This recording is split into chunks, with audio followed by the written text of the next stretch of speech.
বরিশালের বাবুগঞ্জ উপজেলার দুর্গাসাগর দিঘিতে প্রায় ১০ বছর যাবৎ ময়ূর, খরগোশ ও হরিণসহ নানা প্রজাতির প্রাণী পালন করছে জেলা প্রশাসন, যা দেখতে ভিড় জমান দূর দূরান্ত থেকে ছুটে আসা মানুষ। গেল ৩ আগস্ট দুর্গাসাগরে খাঁচাবন্দি থাকা ১৩টি হরিণের মধ্যে একটি হরিণ নিখোঁজ হয়ে যায়। দায়িত্বে অবহেলা ও পর্যাপ্ত নিরাপত্তার অভাবে হরিণ নিখোঁজ হতে পারে বলে দাবি করছেন দর্শনার্থীরা। অনেক দর্শনার্থীরা আসেন ঘুরতে, তো এখানে যে অবস্থায় আছে জায়গাটা, হরিণগুলো বিগত দিনে যেভাবে ছিল এটা কোনোভাবেই নিরাপত্তা ব্যবস্থা ছিল না।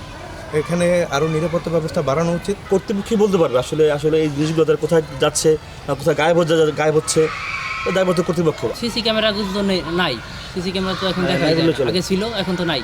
দায়িত্বে অবহেলা আর দীর্ঘদিন সিসি ক্যামেরা অকেজো থাকায় হরিণ নিখোঁজের ঘটনায় কাউকে শনাক্ত করতে পারছে না জেলা প্রশাসন। সকালে খাবার দেয়, সারাদিন পরিচর্যা করে, সন্ধ্যার সময় তালা মারিয়ে চাবি জমা দিয়া ও রাতে এখান থেকে চলে যায়। পরদিন আর এক গ্রুপ আসে, তাদেরকে তারা বুঝাই দেয়।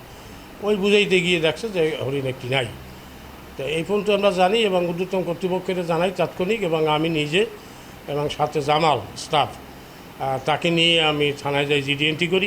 দীর্ঘদিন সিসি ক্যামেরা অকেজো থাকার কথা স্বীকার করে তদন্তের কথা জানালেন উপজেলা নির্বাহী কর্মকর্তা। সেই সঙ্গে হরিণ নিখোঁজের ঘটনায় জড়িতদের বিরুদ্ধে আইনি পদক্ষেপ নেওয়ার কথা জানালেন জেলা প্রশাসক। সিসিটিভি যে ক্যামেরাটা নষ্ট, অনেকদিন ধরে নষ্ট বলতেছিল। পুলিশের মতো তদন্ত করতেছে, আমরা চেষ্টা করতেছি ফাইন্ড আউট করার জন্য, দিকে ধরার জন্য। জানার সাথে সাথে থানায় জিডি করা হয়েছে এবং ইউনো এবং থানার ওসিআরসি গিয়েছে ওখানে তদন্ত করতে এই বিষয়টা নিয়ে। না, এটা বললাম জিডি করা হয়েছে, তদন্ত করে ব্যবস্থা করা হবে।